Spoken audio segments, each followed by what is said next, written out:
Surat diamond bourse committee દ્વારા મુંબઈના Bharat diamond બોર્સના હીરા વેપારી સાથે મીટિંગ યોજવામાં આવી હતી। આ બેઠકમાં ડાયમંડ બોર્સના ચેરમેન ગોવિંદ ધોળકિયા પણ ખાસ ઉપસ્થિત રહ્યા હતા। આ મીટિંગમાં 1000 કરતા વધારે વેપારીઓ જોડાયા હતા।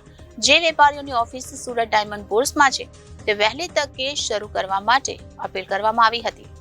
સુરત ડાયમંડ બોર્સને ધમધમતું કરવા માટે કમિટીએ પ્રયાસો હાથ ધર્યા છે। ત્યારે સુરત ડાયમંડ બોર્સ કમિટી દ્વારા મુંબઈના ભારત ડાયમંડ બોર્સના હીરા વેપારી સાથે મીટિંગ યોજવામાં આવી હતી। આ મીટિંગમાં 1000 કરતા પણ વધારે વેપારીઓ જોડાયા હતા।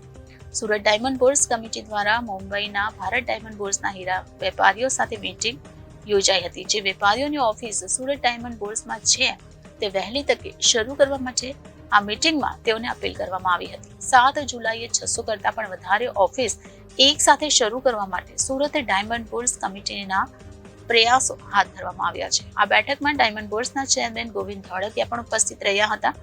મુંબઈના વેપારીઓએ પણ વહેલી તકે ફર્નિચરનું કામ પૂરું કરી ઓફિસો શરૂ કરવા માટે બાંહેધરી આપી હતી। તો અગાઉ સુરતની મૈતરપુરા હીરા બજારમાં પણ વેપારીઓ સાથે ડાયમંડ બોર્સ કમિટીએ બેઠક કરી હતી। નમસ્કાર મિત્રો, સુરત ડાયમંડ બોર્સ વર્લ્ડની અંદર લાર્જેસ્ટ બિલ્ડિંગ બન્યો છે। તમામની અપેક્ષા સુરત ડાયમંડ બોર્સ જલ્દી ચાલુ થાય એવી અપેક્ષા છે।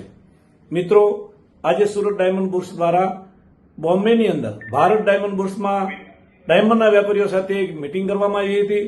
મીટિંગની અંદર 1000થી વધારે લોકો ઉપસ્થિત રહ્યા હતા અને અમે એમને 7 જુલાઈના રોજ 7 જુલાઈએ ઓફિસ ચાલુ કરવા માટે સજેશન કર્યું। તો તમામ લોકોએ ખાતરી આપી છે કે જેના ફર્નિચર તૈયાર થઈ ગયા છે અને બાકી છે અમે તૈયાર ફર્નિચર કરી દઈશું અને 7 જુલાઈના રોજ અમે ઓફિસ શરૂ કરવા માટે રેડી છીએ। અમને ખાતરી મળી છે એટલે જાહેર 7 જુલાઈ અમે ડિક્લેર કરીએ છીએ। 7મી જુલાઈએ 500-600 થી વધારે ઓફિસ ચાલુ થશે।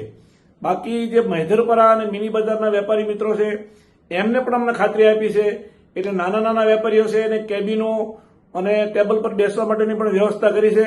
એટલે એ લોકો પણ અમને તૈયારી બતાવી છે। એટલે 7 જુલાઈના રોજ ડાયમંડ બોર્સ ધમધમતું થવા જઈ રહ્યું છે એની અમને ખુશી અને આનંદ છે।